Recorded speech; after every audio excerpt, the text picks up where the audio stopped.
This is an interesting clock inside a travelling case made by Charles Sympson. Although this is a travelling case, obviously when clocks were made in London, they had to be delivered. Click and collect online was 320 years away. There must have been cases like this made for all clocks to be delivered. And so it's beautifully made and was taken by the traveller with a clock inside on his journeys, so he could set it up in the coaching inn and know what the time was during the night. So it's beautifully made with these iron bandings, hinges, lined with wool cloth to just support the edges of the clock. And carefully we can bring the clock out. And there it is. Beautiful little clock. All little travelling clocks, and the big ones as well for delivery, must have had a case to send them out from the maker. And it's so rare that they survive. They generally get separated one from the other and the case gets lost. And so it's wonderful to have these two originals together as a pair.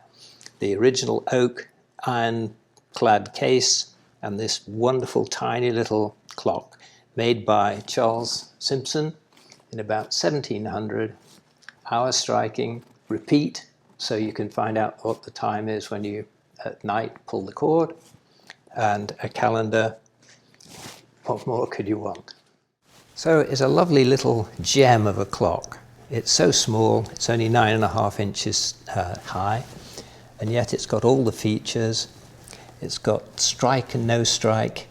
It's got the pendulum regulation. It's got the date aperture.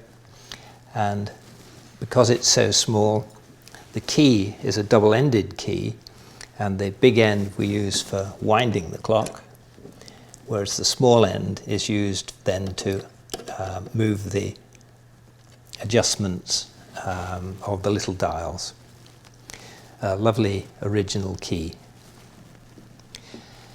And I think the other unique feature on this clock is the half-hour markers. They're lovely, double-ended, complicated, beautifully engraved, unique to Charles Sympson. So this lovely little clock has wonderful blued hands, detailed, tiny, tiny hands, wonderful detail in the minute hand at the base here. The strike and the silent and the lifting of the pendulum up and down to get the correct rate, the correct daily rate, the lovely mock pendulum aperture ticking away, calendar aperture, and down at the bottom here the spandrels, detailed, beautiful brass castings, then gilded. And then no room at the top because you've got the subsidiary dials, but this wonderful engraving in the side and the proud engraving, Charles Sympson, London, proclaiming to all the world that he made this beautiful little clock.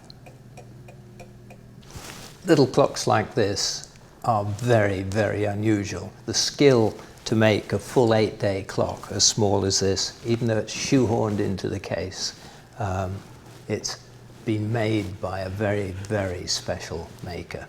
Charles Sympson was a very good clockmaker.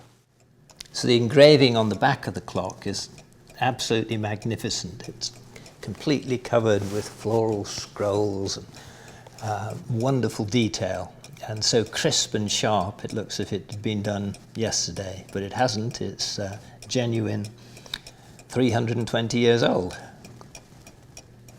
So you can see from the back plate how the clock has been almost shoehorned in. The two mounting brackets to fasten it properly into the case, because it is a travelling clock. It will be carried around, so it needs these firm little brackets screwed into the case. Wonderful flowing form of the engraving, and then little bird inside, little face underneath. So the pendulum is mounted on the spring, and the spring goes through this little cock, which then fixes the length of the pendulum. So if the lever here is moved up and down, then that alters the length of the pendulum in respect to the fixed cock. And there's a rack on this side of the clock, and I can alter it and move it up and down for you. See, it's going up and down. That makes it longer. Bringing it up makes it faster and shorter. And so you can adjust it to exactly the right time. This is the spring for the repeat, and when you pull the string, you can see it cocks the little spring inside.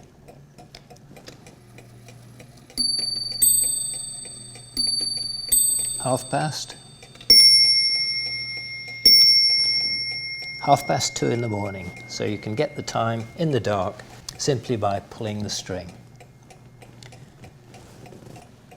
And then the pendulum stop here, the wonderful engraving on it, and it has a little nick out of the back. Whoops. And look at the wonderful engraving on the spring, which is the lock for the pendulum. There's a little groove in the back there, you can see. So if when I pop it in, it goes click into the groove and then is gripped by the spring so that it supports it not only sideways but up and down as well for travelling.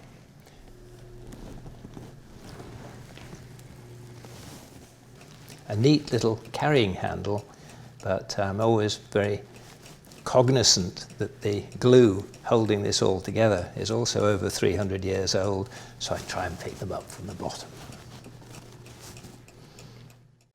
And it's signed Charles Sympson, but he doesn't seem to appear in the clockmaker's company, and it's very, very similar in its design to Thomas Tompion's work.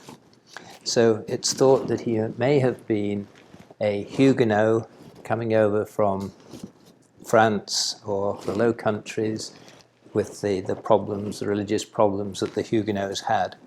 And he came to London and was quietly working away, and nobody knew anything about him. And possibly he was a subcontractor for Tompion.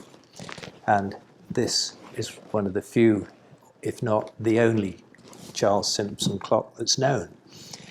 It's like a lot of clockmakers, unfortunately. We know so very little about them.